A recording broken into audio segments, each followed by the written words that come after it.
নমস্কাৰ তোমালোকৰ লগত আজি ৰাসায়নিক বিক্ৰিয়া আৰু সমীকৰণ এই লেসনটো আলোচনা কৰিম। এতিয়া ৰাসায়নিক বিক্ৰিয়া কি প্ৰথমতে আমি জানিব লাগিব। ৰাসায়নিক বিক্ৰিয়া হৈছে কোনো এটা পৰিৱৰ্তনত কোনো পদাৰ্থ অন্য বেলেগ পদাৰ্থলৈ পৰিণত হয় আৰু সেই পৰিণতক আমি ৰাসায়নিক পৰিৱৰ্তন বুলি কওঁ। আৰু এই ৰাসায়নিক পৰিৱৰ্তনকে আমি ৰাসায়নিক বিক্ৰিয়া বুলি কওঁ। ৰাসায়নিক বিক্ৰিয়াত দুই বা ততোধিক পদাৰ্থৰ পৰা এক বেলেগ পদাৰ্থৰ সৃষ্টি হয়, এক নতুন পদাৰ্থৰ বা বেলেগ ধৰ্মৰ পদাৰ্থৰ সৃষ্টি হয়।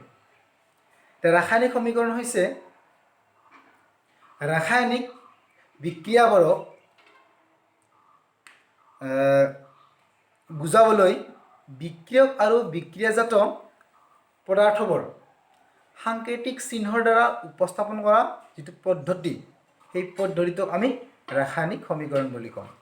তাৰমানে ৰাসায়নিক বিক্ৰিয়া এটা বুজাবলৈ আমি যিবিলাক সাংকেতিক চিহ্নৰ দ্বাৰা আমি ৰাসায়নিক বিক্ৰিয়া লিখোঁ, সেই বিক্ৰিয়াটোকে সেই পদ্ধতিটোক আমি কি বুলি কওঁ? ৰাসায়নিক সমীকৰণ বুলি কওঁ। সাপোজ মেগনেছিয়াম আৰু অক্সিজেন যেতিয়া বিক্ৰিয়া কৰিব Mg+O2, এই বিক্ৰিয়া কৰিলে কি উৎপন্ন হ'ব? আমাৰ MgO। তাৰমানে ইয়াত ইটো হৈছে আমাৰ বিক্ৰিয়ক পদাৰ্থ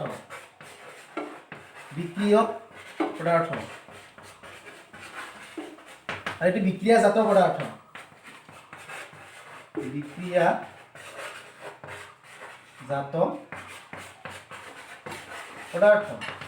এতিয়া এই বিক্ৰিয়ক আৰু বিক্ৰিয়াজাত পদাৰ্থবোৰ সাংকেতিক চিহ্নৰ দ্বাৰা উপস্থাপন কৰা যিটো পদ্ধতি, সেই পদ্ধতিটো আমি কি বুলি কওঁ? ৰাসায়নিক সমীকৰণ বুলি কওঁ।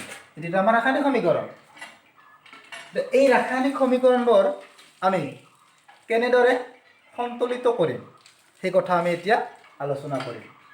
আমি ৰাসায়নিক সমীকৰণ সন্তুলন কৰাৰ আগতে জানিব লাগিব সমীকৰণ এটা সন্তুলিত হৈ আছে নে নাই। যদি নাই, তেতিয়াহ'লে এটাক আমি সন্তুলিত কৰিব লাগিব। এই সন্তুলিত কৰা এটা আমি সহজ উপায়েৰে, সহজ পদ্ধতিৰ দ্বাৰা আমি আলোচনা কৰিম কেনেদৰে সন্তুলিত কৰা হয়। এতিয়া আমি প্ৰথমতে চাই ল'ম যে এই সমীকৰণটো সন্তুলিত হৈ আছে নে নাই, এতিয়া আমি লিখিব লাগিব ইয়াতে। এইটো হৈছে আমাৰ কাৰ্চিনৰ সোঁফাল আৰু বাওঁফাল। এইটো লেফ্ট চাইড, এইটো ৰাইট চাইড। এটা লেফ্ট চাইড আৰু ৰাইট চাইডৰ মৌলবোৰৰ পৰমাণু আমাৰ একে আছে নে জানিব লাগিব। ইয়াত আমাৰ মেগনেছিয়াম আছে এটা লেফ্ট চাইডত বা বাওঁফালে, সোঁফালে আছে এটা। অক্সিজেনৰ পৰমাণু দুটা আছে, ইয়াত আছে এটা। গতিকে আমাৰ এই সমীকৰণটো সন্তুলিত হৈ থকা নাই। ইয়াক সন্তুলিত কৰিবলৈ হ'লে আমি চাবা Mg লিখিব লাগিব। লেফ্ট চাইডত আমাৰ Mg কিমান আছে? Mg কেইটা আছে? এটা আছে। আৰু লেফ্ট চাইডত O আমাৰ কেইটা আছে? অক্সিজেন দুটা আছে। ইয়াত ৰাইট চাইডত Mg আছে আমাৰ এটা আৰু অক্সিজেনো আছে আমাৰ এটা। এতিয়া আমি চাব লাগিব আটাইতকৈ বেছি কি আছে? অক্সিজেন আছে। কোনফালে আছে? কোন চাইডত? আমাৰ বাওঁফালে আছে, বাওঁফালে। গতিকে এই বাওঁফালৰ নিচিনাকৈ সোঁফালেও আমি কি কৰিব লাগিব? অক্সিজেন দুটা কৰিব লাগিব। এই অক্সিজেন দুটা কৰিবলৈ হ'লে আমি সোঁফালে কি কৰিব লাগিব? চাবা ইয়াত অক্সিজেন দুটা আছে বাওঁফালে, সোঁফালে দুটা কৰিবলৈ আমি কি কৰিব লাগিব? ইয়াত দুটা কৰিব লাগিব। এতিয়া ইয়াত অক্সিজেন দুটা কৰিবলৈ আমি ইয়াত কি পূৰণ কৰিলে 2 হ'ব? 1 আছে, 1 পূৰণ 2, সিমান কি হ'ব? আমাৰ 2 হ'ব। এই 1 লগত আমি 2 পূৰণ কৰিব লাগিব। গতিকে আমি কি কৰিম? ইয়াত অক্সিজেনৰ লগত আমি কি 2 পূৰণ কৰিম, কিন্তু আমি ইয়াতে লিখিব নোৱাৰোঁ 2টো, নাইবা আমি ক'ত লিখিব নোৱাৰোঁ? মেগনেছিয়াম আৰু অক্সিজেনৰ মাজতো লিখিব নোৱাৰোঁ। আমি সৰু কৰি লোৱা প্ৰথমে সৰু কৰি ল'ব লাগিব। এতিয়া আমি লিখিব লাগিব কি? এই এতিয়ালৈকে আমি মেগনেছিয়াম অক্সাইড ইয়াৰ আগতে আমি দুইটো লিখিব পাৰিম 2 গতিকে আমি কি হ'ল এতিয়া এটা আছে অক্সিজেন 1 পূৰণ 2 সমান কিমান হ'ল 2 অক্সিজেন দুটা হ'ল ঠিক আছে সেইটো হ'ল কিন্তু আমি ইয়াত কি হ'ব এতিয়া ইয়াত মেগনেছিয়াম এটা আছে 1 পূৰণ 2 মানে কিমান হ'ল মেগনেছিয়াম আমাৰ কিমান হ'ব এতিয়া মেগনেছিয়াম আমাৰ ইয়াত দুটা হ'ব ইয়াত দুইটো পূৰণ হৈ যাব ইয়াতে একবাৰ অক্সিজেনটো পূৰণ হৈছে একবাৰ মেগনেছিয়াম পূৰণ হৈ যাব দুইটাৰ লগত হৈ আছে নহয় এইটো গতিকে আমি পূৰণ হ'ল 2 1 গুণ 2 আৰু মেগনেছিয়াম কিমান হ'ল সোঁফালে আমাৰ দুটা হৈ গ'ল বাওঁফালে মেগনেছিয়াম কিমান আছে এটা আছে এইটো আমি 2 কৰিব লাগিব এতিয়া ইয়াত 2 কৰিবলৈ হ'লে আমি ইয়াত 2 লিখিব নোৱাৰো আমি লিখিব লাগিব ইয়াত আগত 2 1 পূৰণ 2 1 পূৰণ 2 সমান কিমান হ'ল আমাৰ 2 গতিকে আমাৰ লেফট সাইডত আমাৰ মেগনেছিয়াম আছে দুটা ৰাইট সাইডত আমাৰ মেগনেছিয়াম আছে দুটা এইটো দুটা আৰু লেফট সাইডত আমাৰ অক্সিজেন আছে দুটা আৰু ৰাইট সাইডত আমাৰ অক্সিজেন আছে দুটা গতিকে এই সমীকৰণটো এতিয়া আমাৰ কি হৈ গ'ল সন্তুলিত হৈ গ'ল তেনেকুৱা আৰু ঠিক তেনেকৈ আমি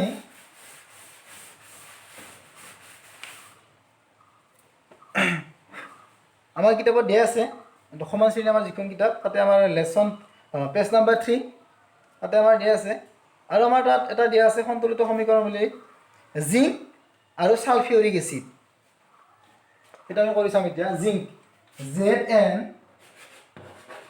প্লাছ H2SO4 যেতিয়া জিংক আৰু সালফিউৰিক এচিড বা সালফিউৰিক এচিড আমাৰ বিক্ৰিয়া কৰিব তেতিয়া আমাৰ কি উৎপন্ন হ'ব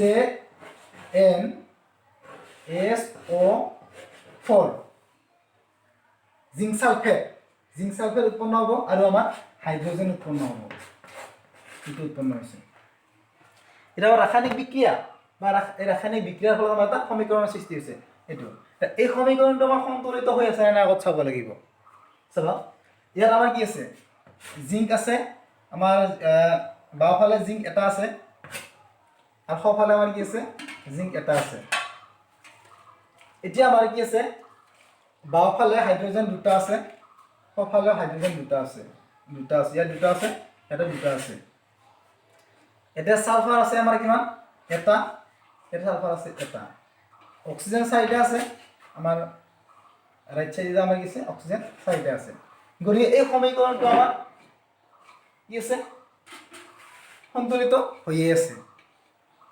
এই সমীকৰণটো আমি সন্তুলিত কৰিব লগা নাই এনে চাব লাগিব এনেদৰে আমি তাৰপিছত আমি আকৌ এটা সমীকৰণ চাই ল'ম আমাৰ শেষত দিয়া আছে পেজ নাম্বাৰ 3 শেষত দিয়া আছে যিটো আমাৰ আইৰণ আৰু পানী আইৰণ আৰু ওৱাটাৰ যিটো আমাৰ Fe প্লাছ H2O এতিয়া আমি চাই ল'ম এই সমীকৰণটো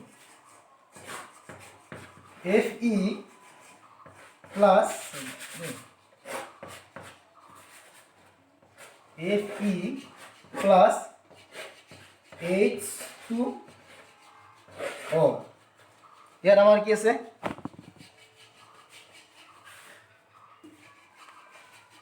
H2O যেতিয়া আমাৰ Fe মানে আইৰণ বা লোহা আৰু আমাৰ পানী বিক্ৰিয়া কৰিব তেতিয়া আমাৰ কি উৎপন্ন হয় চাবা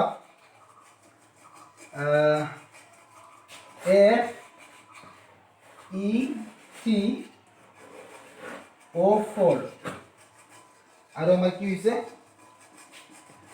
প্লাছ O2 আমাৰ এই দুটা বস্তু উৎপন্ন হৈছে যেতিয়া আইৰণ আৰু পানী বিক্ৰিয়া কৰিব মানে পানী মানে আমাৰ পানী আৰু যিটো আইৰণ মানে ল দাগ উঠাৰ এইবিলাক যে লোহেৰে এইবিলাক তৈয়াৰ কৰে বস্তু সেই বস্তু যেতিয়া পানী লাগিব জলীয় বস্তু লাগিব তেতিয়া আমাৰ কি হ'ব পানী লাগিলে আমাৰ কি হয় নমৰ ধৰে সেইটোৱে যে আমাৰ কি উৎপন্ন হৈছে Fe3O4 প্লাছ O2 এই সমীকৰণটো আমাৰ সমতুলিত হৈ আছে নে চাব লাগিব সন্তুলিত হৈ আছে নে চাব লাগিব ইয়াৰ আমাৰ Fe কিমান আছে আমাৰ যিটো লেফট সাইডত আৰু ৰাইট সাইড আমাৰ চাই লম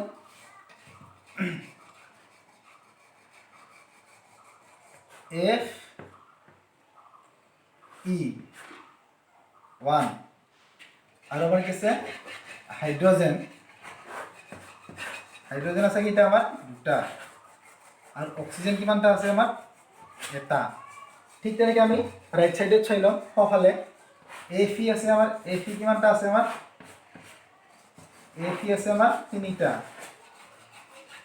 তাৰপিছত আমাৰ হাইড্ৰোজেন আছে আমাৰ কিমানটা দুটা আৰু অক্সিজেন আছে আমাৰ কিমানটা চাৰিটা এইটো এই সমীকৰণটো সমান আছে নে নাই চাই লোৱা আমাৰ সোঁফালৰ বাওঁফালৰ সমান আছে নে নাই দেখিছা তোমালোকে নিশ্চয় নাই কাৰণ ইয়াত আইৰণ আছে এটা ইয়াত তিনিটা আছে তাৰপিছত হাইড্ৰোজেন আমাৰ বাওঁফালে আছে দুটা ইয়াতে বাৰু দুটা আছে অক্সিজেন আছে আমাৰ বাওঁফালে এটা আৰু সোঁফালে আছে আমাৰ চাৰিটা এই সমীকৰণটো আমি কেনেদৰে সন্তুলিত কৰিম চাবা প্ৰথমতে চাব লাগিব আমি সমীকৰণটোৰ আটাইতকৈ কোনটো বেছি আছে কোনটো পৰমাণু বেছি আছে এফি আছে বেছি না H2 হাইড্ৰোজেন বেছি আছে না অক্সিজেন বেছি আছে আমি চাব লাগিব এতিয়া আমি চালে গম পাম এই গম পাইছোঁ যে আমাৰ অক্সিজেনটো আমাৰ আটাইতকৈ বেছি আছে কোনফালে আমাৰ সোঁফালে এতিয়া আমি বাওঁফালেও কি কৰিব লাগিব অক্সিজেনটো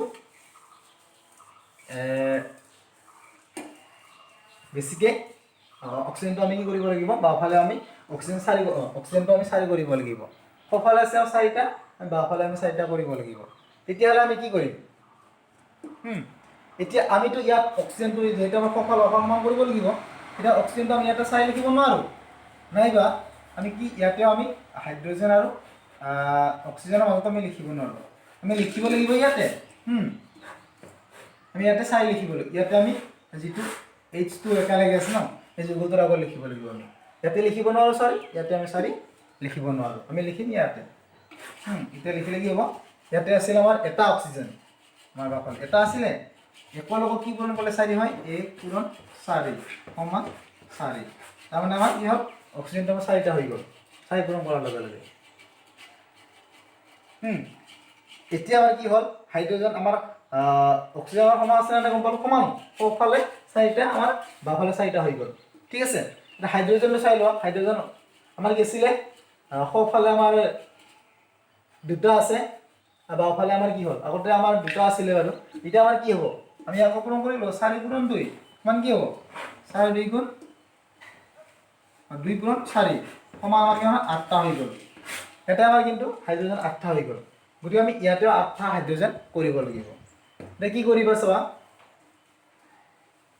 আমাৰ হাইড্ৰোজেন দুটা আছে গতিকে 2 লগত কি পূৰণ কৰিলে আমাৰ 8 হ'ব 2 লগত কি পূৰণ কৰিব লাগিব আমি 2 পূৰণ ইয়াতে 4 কৰিব লাগিব এতিয়া আমাৰ 8 হৈ যাব গতিকে আমি 2 লগত এতিয়া আমি এটা পূৰণ কৰিব নোৱাৰোঁ আমি কি কৰিম এই হাইড্ৰোজেনৰ আগত আমি 4 লিখিব লাগিব 4 ইয়াত হাইড্ৰোজেনৰ লগত 4 লিখিলে আমি কি হ'ব 2 4 গুণ 8 এইটো গতিকে আমাৰ সেইটো হ'ল তাৰপিছত আমাৰ কি হ'ল ইয়াতে 8 হ'ল আমাৰ এতিয়া আমি কি কৰিম এফি ইয়াতে 3টা আছে ইয়াত আমাৰ এটা আছে গতিকে আমি ইয়াতেও কি কৰিব লাগিব আমি বাওঁফালেও 3টা কৰিব লাগিব একৰ লগত কি পূৰণ কৰিলে আমাৰ 3 হ'ব 1 পূৰণ 3 গতিকে আমাৰ কিমান হ'ব এইটো আমাৰ 3 পূৰণ আমাৰ 3 গতিকে আমাৰ কি হ'ল বাওঁফালে আমাৰ এফি 3টা হ'ল সোঁফালে আমাৰ এফি 3টা আছে আইৰণ হাইড্ৰোজেন আমাৰ 8টা হ'ল বাওঁফালে সোঁফালে আমাৰ কিমানটা হ'ল 8টা হ'ল 4 গুণ 8 আৰু আমাৰ কি হ'ল অক্সিজেনৰ সংখ্যা কিমান হ'ল আমাৰ ইয়াতে 4টা হ'ল 1 পূৰণ 4টা হ'ল আৰু আমাৰ সোঁফালে আমাৰ কিমান হ'ল 4টা আছে গতিকে এতিয়া কি হ'ল এই সমীকৰণটো আমাৰ সমতুলিত হ'ল আমাৰ সমীকৰণটো আমাৰ কেনেকুৱা হ'ব 3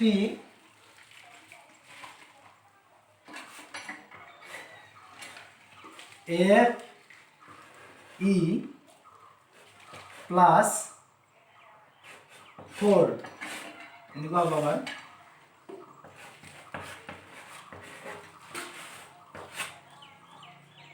HO plus Arsine Fe3O4 plus 4 H2 এটি আমাৰ সমীকৰণ এই সমীকৰণটা আমাৰ সমতুলিত সমীকৰণ এতিয়া আমি বাৰু আকৌ এটা চাম এনেদৰে লিখিলে আমি সহজ পাম, ধুনীয়াকৈ কৰিব পাৰিম। এতিয়া আমি